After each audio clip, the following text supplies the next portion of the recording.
guys, welcome back, and as you can see, it's been a rough week. I always try to make these videos as a fun little getaway from real-life drama, but sometimes you just can't get away from it. And when I walked into a basement filled with 3 feet of water thanks to a broken underground pipe that was leaking 400 gallons of water an hour, well, let's just say I needed some games for a whole different reason this week. And all the games in this video are some of my favorite go-tos for keeping my sanity. And speaking of that sanity, let's get into this video before what I have left is thoroughly gone. Starting with one of the Super Nintendo's most surprisingly chill games.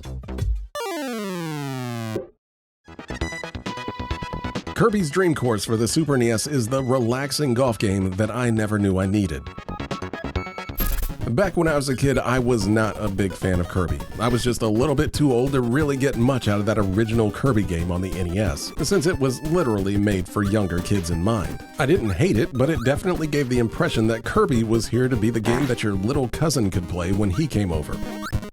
So I just kind of kept that mindset through the Super Nintendo era as well, where I missed out on several great games because I just thought they were made for kids 5 and under. And unfortunately, Kirby's Dream Course was one of the ones that I missed out on. Superstar only on SNES. Kirby's Dream Course hit the Super Nintendo back in 1994, and even though I was a fan of golf games at the time, one look at this box basically confirmed that I was not the target audience for this one. But as we'll find out here in just a minute, looks can be very deceiving.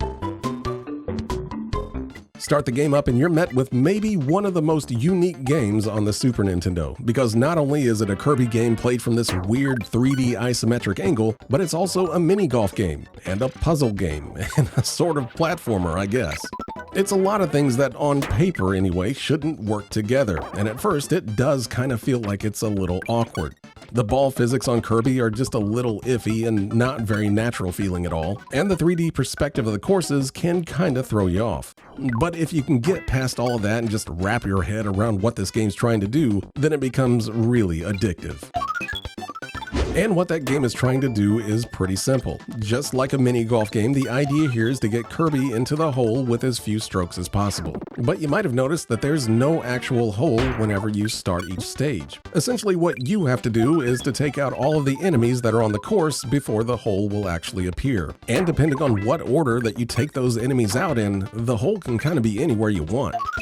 But you need to figure out the optimal way to do this, because you can't just keep hacking at Kirby over and over, since each time you hit Kirby, you use up a tomato. And those tomatoes count as the number of strokes that you have left before it's game over. And if you're like I was and just kind of looking at this and thinking it's going to be a cakewalk, well, trust me, because it is not. Sure, you can play this game as simply as you want to, but the game gives you so many different options for how to approach each hole that it's almost overwhelming at times. You've got your basic shot that just punts Kirby straight ahead, which can be used to brute force your way through most holes, but if you want to get lower stroke totals, you'll need to start using those advanced mechanics, like hitting Kirby up in the air so that you can hit enemies that are hovering, or just to avoid obstacles entirely. You can control the spin as well, letting him roll forward with top spin or backwards by hitting him with backspin. You can even curve your shot left or right, allowing Kirby to travel in a more circular arc, which is great for taking out multiple enemies in one go. And that's not even all getting into the special abilities, because just like the more traditional Kirby games, you'll get powers that turn Kirby into other stuff. And there's a ton of them, like a parasol that gently floats you to the ground if you find yourself going way past the hole, or a wheel that sends you speeding across the course until something stops you. And it's up to you to kind of experiment with all these and learn when it's best to use them. And you'll need to get good at all this stuff because the game is deceptively challenging. The first course is mostly here just to introduce you to the controls, but after that, the difficulty ramps up pretty quickly.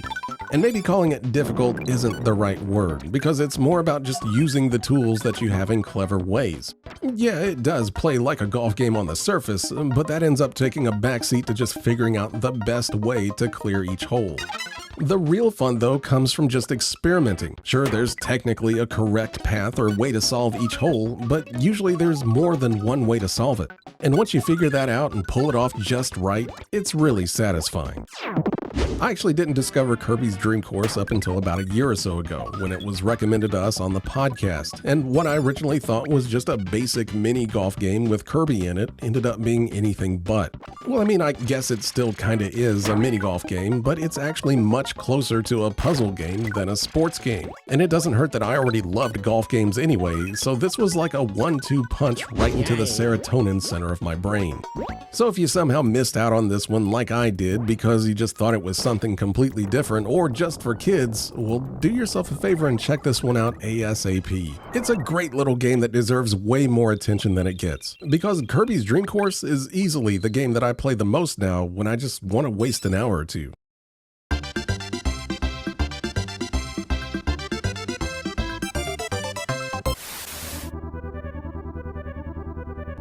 Pilotwings for the Super NES somehow turned flight training into one of the most relaxing gaming experiences around. For us kids getting a Super Nintendo at the time, this was Nintendo's big game to sell us on all those new 3D capabilities of the system, since Pilotwings is built entirely around Super Nintendo's Mode 7 scaling, giving it that iconic but very flat Super Nintendo 3D look. But even if it was flat and extremely pixelated, it was still really smooth, which was actually pretty uncommon back then, even on a lot of PCs. And that went a long way in giving the appearance of 3D movement, and Nintendo figured that the best way to demo this Mode 7 stuff was by letting you go up very high into the air and then falling back down to Earth. And that's exactly what Pilotwings is all about. Pilotwings was released with the launch of the Super Nintendo back in 1991, and while a lot of people just call this a tech demo, I always thought Pilotwings was one of the most fun launch games on the system. Obviously, Super Mario World was the star of that launch, but Pilotwings brought an entirely different energy that I don't think a lot of kids had ever experienced. I know I hadn't anyway. Jump into Pilotwings and you're basically tasked with meeting up with your instructor and then performing their various missions so that you can score enough points to pass their trials and ultimately obtain new flight ranks. You do that by taking control of several vehicles, like biplanes, rocket packs, gliders, and even an attack chopper at one point. It all sounds simple, and it is, since that is literally all the game is, but the real challenge is just coming to grips with each vehicle and or whatever you're strapped to within those missions, since they're all surprisingly different. First up is the light plane, or biplane, or whatever you want to call it. Basically, it's just an old plane. Your job here is to usually fly through a series of floating rings and then land on a runway. You'll want to use light taps to steer, since too much will send this antique of a plane spiraling into the ocean, so just keep your altitude under control, and when you go in for the landing, don't think that you're playing Top Gun on the NES or something like that. All you need to do is just line yourself up with the runway and then try to touch down as clean as possible. Next up's the rocket belt. You're usually trying to fly through rings or touch columns to complete your objectives here, then trying to land on a tiny-ass target to finish the mission. Basically, this one's all about managing your thrust to push yourself all around, and then using your top-down camera to line yourself up as needed. But just take your time and you should be able to get through these without too much of a problem. Then there's the hang glider, and I really don't care for the hang glider, but this one's all about floating around and trying to ride air currents to stay in the air. You want to find those updrafts to gain elevation, and then eventually glide toward the landing target once you either hit a certain altitude or enough of those drafts. It's pretty chill once you get the hang of it, but it's probably the most fidgety one to learn, especially landing this thing. Skydiving's up next, which is nothing more than a free fall through some rings and then opening up your parachute to try and land on the target. The free fall part is just about steering your body to pass through the rings, but it's easier said than done since even a tiny bit of movement can send you way off course. Once the chute opens though, all you have to do is drift down to the landing pad and try to land in the center of the target. And finally, there's the attack helicopter stage, which honestly just kinda comes out of nowhere. This one's totally different since it's more of an action level. You're flying a military chopper in a top-down shooter-style mission, blowing up enemy turrets with missiles so that you can rescue hostages. It seems pretty easy at first, but by the time you get to the end of this, there's so many things shooting at you that it's hard to maneuver anywhere before you get shot down. It is a nice change of pace and genuinely a surprise when it actually shows up, but I'm glad there's only one of these levels in the game. And I guess I should mention the bonus stage where you put on a bird suit and flap your way as far as you can. But really there's not much to this one besides just jamming on the buttons. Overall, they're all fun to learn and each one has its own physics to contend with, and that's really the best part of the whole game. When you're flying through rings in a biplane, you'll need a completely different set of skills as opposed to trying to glide your way through updrafts in a hang glider. There's not really much else to the game beyond learning those physics, but it is really satisfying once you do. To me, it's actually really impressive what Nintendo was able to accomplish as far as the physics in this game goes. There's not too many Super NES games that I remember at least that really tried to have realistic physics, because I mean it was the Super Nintendo, why would you want to? But Nintendo not only decided to try and simulate some of the hardest physics that you can in a video game, but did it with several different events and vehicles. Obviously, it's not the best or the most realistic feeling flight physics ever put into a video game, but for the Super Nintendo, I mean, to me, it's pretty incredible. It can be frustrating whenever you're first starting since you're just learning how to play the game, but once you get it down, you'll be doing stuff in this game that you didn't even think was possible. I think these days the Nintendo 64 version of Pilotwings is more well remembered, and that is a really great game. It's bigger and has more variety and all that stuff, but the Super Nintendo version still has a more pick up and play experience that I really like. So if you're new to this whole retro game thing and never checked out the Super Nintendo version of Pilotwings, I still think it's a great game, especially if you just want to check out of the real world for a little bit and fly around in Nintendos for a while instead.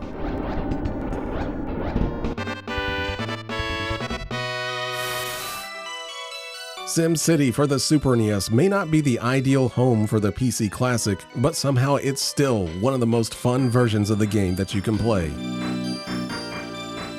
Now, I don't know about you guys, but when I was a kid growing up in the early 90s, we didn't have a PC. PCs were purely seen as like a luxury item back then, costing thousands of dollars even for cheap ones. But I can't say that I wasn't curious about them, especially the games that I'd occasionally see people playing on them, like super detailed flight sims or RPGs that didn't look anything like the RPGs that I was playing. But one of the earliest games that I actually remember seeing was SimCity, and honestly, I just didn't get it. I didn't understand how building and running a city was supposed to be a good time. It just looked more like work to me than a video game. But then I played ActRaiser for the Super Nintendo one day, and that kind of flipped a switch in my brain, since I actually found myself having the most fun in that game managing the little villages in between the action stages. And I was like, well, maybe this city building stuff is more fun than I was giving it credit for. And when I saw that SimCity was actually ported to the Super Nintendo, which kind of let me bypass the whole needing to own a PC thing, I gave it a shot, and thankfully it was surprisingly great. Released back in 1991, the Super NES version of SimCity is, of course, a port of the original mega-popular PC game created by Will Wright. But the Super Nintendo version would have to overcome some significant obstacles if it wanted to be just as much fun as that PC version. And amazingly, Nintendo was able to figure it out for the most part.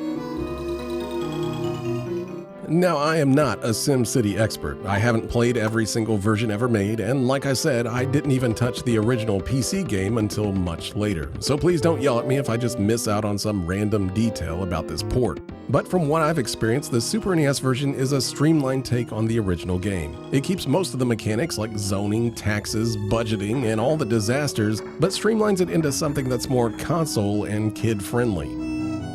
The most obvious change to the Super Nintendo version is just how you control it. On the PC, you've of course got a mouse, and that's the perfect way to control SimCity.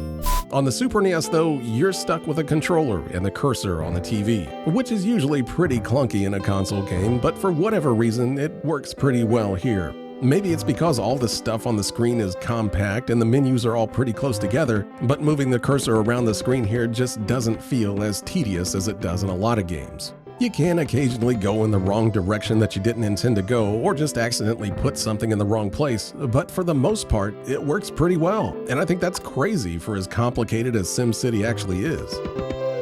But what really makes SimCity for the Super NES great isn't that it's just functional, but that it's just as much fun as that PC version is, and you don't really lose anything gameplay-wise in the process. You still lay down zones for housing, industrial, and shopping, you connect them with roads and power lines, and then you just kind of sit back and watch your city grow. Or maybe you don't. Maybe just crank up the taxes to 20% and watch everyone abandon the thing. Or even unleash multiple catastrophes at once and watch it all burn to the ground. And that's the best part of SimCity. Every time you start a new city, it feels completely different. There's no right way to play this game. Just build it and see what happens. Later versions of SimCity all had a lot more depth and stuff that you could do, but they always made me feel like I had to be perfect, like I needed to zone the ideal city or keep every citizen happy all the time.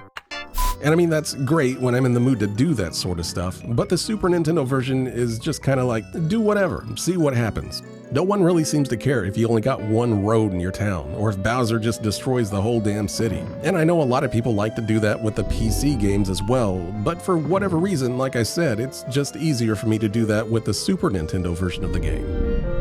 So if you've never played it just because you thought it'd be weird to play a SimCity game on a console, give it a try. You might be surprised at just how good of a conversion this game is for the Super Nintendo. And for a kid like me that always wanted a PC, it felt like I was cheating being able to play one of the best PC games that you could play right on my Super Nintendo. And I didn't even need a mouse and keyboard to do it.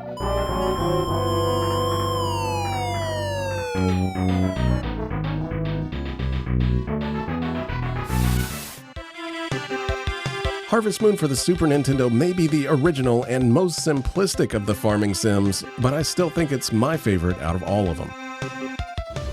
Harvest Moon hit the Super Nintendo back in 1996, which made this a very late release for the system. But I clearly remember my cousin getting instantly excited about this one when he saw it sitting on the shelf at our local electronics boutique. Something about the idea of virtual farming totally got into his head, and as soon as we got back home with it, he was glued to the screen, planting crops like it was the hottest thing ever put into a video game. If you don't know what all this farming stuff is and you haven't even played Harvest Moon, it's not your typical game. It's not even your typical RPG. Sure, you can walk around and talk to townspeople, buy items and all that other RPG stuff, but there's no combat or anything like that in Harvest Moon. Instead, it's all about that farm life, planting and tending to crops, raising animals, and just trying to become the best dang farmer that you can. And that's really about it. This was so different back in the day when it came out that a lot of reviewers really didn't know what to think of it. Most just kind of called it boring. But for those of us that stuck with it, Harvest Moon ended up being pretty special. By the time my cousin started playing this game, I had already come around on games like SimCity, so I wasn't totally against the idea of a slower-paced sim game. But farming just wasn't doing it for me. Still, I sat there and watched my cousin play it day after day, slowly cleaning up his farm and making friends with the townspeople, and also just figuring out the game's secrets. And the thing was, I didn't mind just watching him play this game. It was weirdly relaxing to me. I actually enjoyed listening to him play it in the background while I was doing something like drawing. And what I saw while I was watching it was just how a lot of those early reviewers completely missed the point by calling this game boring, or just offering zero challenge. That's not really true at all. Most of the challenge in Harvest Moon comes from learning how to become a good farmer. You've got to understand how the seasons work, when to plant which crops, and how to make the most out of each day. You can't just toss seeds into the dirt and hope for the best. You gotta till the soil, water your crops daily, and manage your energy. At first, it's pretty easy when you're just working a few plots of land, but once your farm expands and you've got a dozen different crops going at once, it turns into a full-on time management puzzle. And since you only have a limited amount of stamina and daylight each day, you've got to learn how to work smart. Upgrading your tools does help, but even then, it all comes back to planning your day right. And watching my cousin do all this made me kind of start seeing how playing Sim Farmer can be as much fun as any other game. There are goals that you can achieve to get certain items and better endings to the game, but you don't have to care if you don't want to. When I play, I usually just hop in and play a season or two at my own pace. I enjoy keeping my farm small and just spending days making some cash by fishing or selling a few crops. But really, I think my favorite memories of this one was just sitting and watching my cousin play it. Because sometimes it's not the game that relaxes you, it's the memories that you have from it. But if you happen to miss out on the OG farming sim, well, this one's a little bit harder to recommend since there's obviously way better farming sims out there now. But if you don't want all the extras and can appreciate the simplicity of this one, I think Harvest Moon for the Super Nintendo is still worth a look. And if you're like me, then you may end up finding a far more relaxing time here than any other farm game out there.